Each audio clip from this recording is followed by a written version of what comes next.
Viejos son los trapos, se denomina esta charla de hoy, y hablaremos de la vejez de algunos artistas, así que algunos pocos artistas, en realidad tres. Es un trabajo que ha realizado Simone de Beauvoir. Vamos a ver qué ocurre. Hablemos en principio de Verdi. Giuseppe Verdi era todavía bastante joven cuando ya le inauguraron una estatua en la Scala de Milán. Tenía 68 años y con gran pompa, por cierto, inauguraron una estatua en el teatro. Y eso le provocó un tremendo desagrado. Dijo en la inauguración: todo esto significa que estoy viejo. Lamento esta ceremonia y la lamentaré siempre. Qué grande. Y se fue del peor humor. Poco tiempo antes, Verdi había mejorado mucho una de sus antiguas obras, Simón Boccanera, que se había representado con enorme éxito. A los 71 dirigió los ensayos de Don Carlos. Ya era un dios en Italia a aquella edad. Cada vez que... Ya no, desde hace mucho tiempo lo era. Cada vez que aparecía en un teatro o en la calle, provocaba ovaciones. ¡Oh! Vivía mucho en el campo, se ocupaba de sus tierras, viajaba, visitaba exposiciones, se quejaba por haber trabajado tanto y tener que morirse. A los 73 estaba trabajando en Otello, quizá la mejor de sus obras. A los 76 empezó a trabajar en Falstaff y la terminó cuando tenía 80. Ya a esta edad, cada homenaje que le hacían lo recibía con el mismo mal humor y con la misma melancolía. Decía que le daba mucha bronca que quisieran mostrarle gratitud un poquito antes de la muerte. Pero el equilibrio físico y moral de don Giuseppe era asombro de los médicos. Ahí está nuestro amigo Cesare Lombroso, aquel de la frenología, ¿no? Sí, de las formas del rostro del cráneo. Que según la forma que uno tenía en el melón, era bueno o malo, era asesino o algo. Acabo de definir lombrosianamente con trazos muy gruesos. ¿Cómo se llama? La frenología. La frenología, exactamente.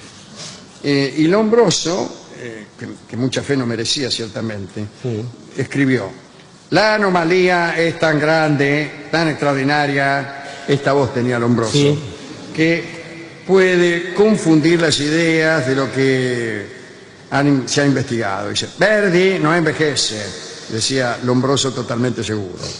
Pero finalmente se murió la esposa de Verdi, y esto fue un gran golpe, y se rindió. En 1901 escribió Verdi: aunque los médicos me digan... Me parece que tiene una voz parecida a Lombroso. Aunque los médicos me digan que no estoy enfermo, siento que todo me cansa. Ya no puedo leer, ya no puedo escribir, no tengo más nada que hacer en este mundo. Y se murió. Se murió poco después, no un rato después de decir eso, sino algunos meses después, fulminado por una hemiplegia. De todos modos, hay que decir que más de un siglo atrás no era usual que un señor de 70 u 80 años tuviese buena salud, ¿no? Hoy en día Lombroso se asombraría de ver que algunos señores a los 80 todavía siguen molestando muchísimo y son perfectamente inaguantables a los 80 años. Bueno, igual Lombroso se asombraría de muchas cosas, la primera de las cuales es el derrumbe de todas sus teorías. Y la risa que produce hoy día, ¿no? La risa y la indignación. Otro viejo, Víctor Hugo Morales. También en su vejez... no, acá me dice el equipo de producción que no es Víctor Hugo Morales. Pero bueno. Bueno. Un saludo igual. Igual. Cuando tenía 70 años, en el año 73, 1873, algunos se ofendían porque Víctor Hugo andaba sin sombrero, sin que yo sepa entender qué clase de actitud juvenil consiste en no llevar sombrero, ¿no? Porque he visto viejos achacosos que no llevan sombrero y no resultan en absoluto juveniles, pero bueno. Víctor Hugo se enorgullecía de subir las escaleras de 4 en 4, eso ya es algo. Sí, además en cualquier época, y a cualquier edad. Se creía invulnerable, como cualquiera que sube las escaleras de 4 en 4. Flaubert dijo en 1877, el viejo está más joven y encantador que nunca. Y Víctor Hugo le contestó, al viejo lo deja tranquilo. El viejo Vicente. Su capacidad de trabajo no disminuía en absoluto. Le gustaba, estamos hablando de Víctor Hugo, leer a sus amigos sus últimas obras, lo cual es un pecado terrible, ya sea en la vejez o en la infancia, ¿no? Esa gente que no vacila en leernos lo que ha escrito. Una noche le dijo a sus amigos: señores, tengo 74 años, probablemente se sacaba 3, ¿no? Sí, sí. Y comienzo mi carrera. Y en verdad por esos tiempos había comenzado a participar en política. Claro. Fue elegido senador, escribió El hombre que ríe y amó a varias mujeres. No todo al mismo tiempo, desde luego. Bueno sería verlo en el Parlamento francés, diciendo un discurso, escribiendo El hombre que ríe y amando a una dama o dos. Saltar 4 escalones de ahí en más es una tontería al lado de todo eso, claro. Cuando cumplió 79, los festejos fueron como una fiesta nacional. Sí. Dicen que 600.000 personas desfilaron debajo de su ventana. Debió ser un verdadero espectáculo. Yo creía saber dónde estaba esa ventana, porque en la Plaza de Bosque hay un departamento, una plaza cerrada, con muchos edificios muy viejos que creo que fueron construidos nada menos que por Enrique IV. De Navarra, ya por el siglo XVI. Claro, de Navarra. Entonces siempre me dijeron que el de ahí, ponerle que esta era la plaza, el de allí, arriba, primer piso, ese era la casa de Víctor Hugo. Y yo decía, 600.000 personas aquí, salvo que tarden mucho. O que sean las mismas que dan vueltas. Sí, claro, muy difícil. Hasta que un día vino un tipo y me dijo: esa casa que todos dicen que es de Víctor Hugo en la Plaza de Bosque, no es de Víctor Hugo. Entonces, en casa de un amigo muy culto, me presentaron a un señor francés. Y enseguida aproveché para preguntarle si en verdad la casa de la Plaza de Bosque La de Víctor Hugo. era la de Víctor Hugo o no. Y el tipo ni siquiera sabía, ni siquiera lo había empezado a saber mal, ¿me entiendes? Estaba mucho más atrasado de noticias, que nunca había oído hablar ni siquiera de Víctor Hugo. Soy especialista en Verdi, le dije. Eso es lo que pasa cuando uno conoce gente en casa de sus amigos cultos. Muy cultos en Europa. Así que la verdad es que no sé. ¿Ahí vivía Víctor Hugo o no? Si vivía ahí no me parece que hayan podido pasar 600.000 personas, salvo que hubieran tardado muchísimo. Hágase el siguiente cálculo. ¿Cuánto tardan 600.000 personas en desfilar bajo la ventana de un señor, por muy Víctor Hugo que fuese? Así que póngale que no eran 600.000, sino 2.000. Igual fue mucha gente. Le habían levantado un arco de triunfo, hasta la burguesía se unió a él y recibía estos homenajes con lágrimas de felicidad, no como Verdi. A él le gustaban. No estaba en absoluto atormentado por rencores ni miedos seniles. Estaba en pleno acuerdo consigo mismo. Bueno, eso es un poco senil. Eso ya es senil. Sí. Creía merecer. Estar uno en pleno acuerdo con uno mismo es... Bueno. Él había deseado desde su infancia esa vejez gloriosa. Se había entrenado para ser un viejo glorioso, el querido Víctor Hugo, así que le salía fenómeno. ¿Cómo sucedió con Verdi? La muerte de los que quería fue letal, lo que vino a debilitarlo. Cuando murió su compañera, Juliette, dijo: ¿qué va a hacer de mí hasta que me muera?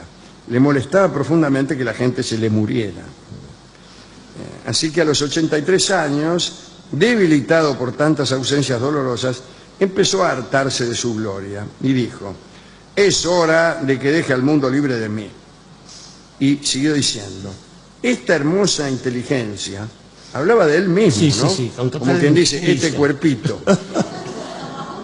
Dice, esta hermosa inteligencia, y se señalaba, supongo yo, empieza a dar señales de extravíos. Hay demasiados duelos y pocas fiestas. Además, ahora ya solo puedo subir de a 2 los peldaños. Esa era una decadencia, ¿no? Y poco después, a los 83, se murió. Quiere decir que tampoco ha sido tan longevo Víctor Hugo. Bueno, el tercero de la lista es Jonathan Swift. Luchó contra la vejez todo lo que pudo, pero fue víctima de desgracias fisiológicas. Esta es la contracara, ¿no? Aquí hemos hablado muchas veces de Jonathan Swift, el autor de Gulliver, las aventuras Los viajes de Gulliver. del capitán Lemuel Gulliver. En la vejez, ni su carrera ni su modesta fortuna lo satisfacían. No se gustaba él mismo.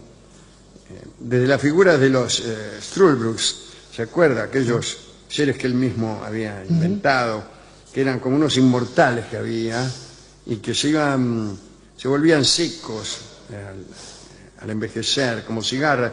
Es una figura de los mitos griegos, ¿no? El amante de Selene, que había sido gratificado con la inmortalidad, pero no con la juventud eterna. Como la Sibila de Cumas también, Claro, ¿no? Que claro. se consumía... Ahí va, sí. Hay varios. El amante y la Sibila de Cumas. Ese fue, no de Selene. Bueno, estos Struldbrugs eran una descripción de su propia senilidad, de la propia senilidad de Swift. Él padecía mareos, andaba tambaleando, oía mal. A los 61 años, que Incluso en esa época era bueno, una edad razonable. redactó el más amargo de sus panfletos sobre los hijos de los pobres en Irlanda, ¿se acuerda? Sí, tremendo. Aquel donde aconsejaba devorar a los niños para eludir los sufrimientos. Bueno. Para vencer los mareos se obligaba a hacer ejercicios, hacía largos paseos a pie o a caballo, y cuando llovía subía y bajaba frenéticamente las escaleras de su casa. Vivía rodeado de mujeres maduras, pero lo atraían las jóvenes, pero le daba vergüenza acercarse a ellas, y entonces se volvió misógino. Temía volverse loco, lo que es un síntoma de locura, ciertamente. Estaba aterrado porque sus amigos se morían. Escribió Alexander Pope: ahora, dice, no me queda más que usted, así que tenga la bondad de sobrevivirme. Insultaba a todo el mundo porque pensaba que el ejercicio de la vejez era transformarse en un cascarrabias. Tenía mucha razón. Sí. Cuando le preguntaban por qué su ira era tan sostenida, decía, naturalmente, porque estoy viejo. No soportaba sentirse disminuido, creía que todos eran malevolentes y acertaba.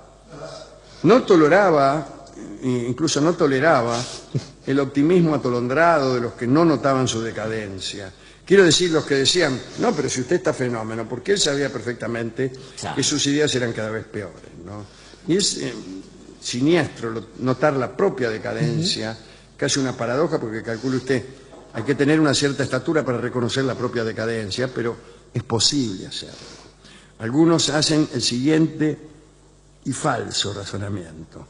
Si este señor habla de su propia decadencia es porque está en condiciones de percibirla, Luego... y si está en condiciones de percibirla, entonces no ha decaído. Bueno, el último inciso es falso. Claro, claro. Porque basta se puede reconocer la propia decadencia con una mínima lucidez. Pero además porque es sobre todo la imposibilidad de generar algo semejante a lo hecho antes. Es esto, basta Pero con esa claro, percepción. Ya no hago tan buenos versos como antes. Chao. Es mucho peor que incluso ya no bajo las escaleras de 4 en 4. No sé si es peor. Es casi lo Yo mismo. prefiero bajar las escaleras de 4 en 4, que los versos ya los corregiré. Exactamente, siempre hay tiempo para eso.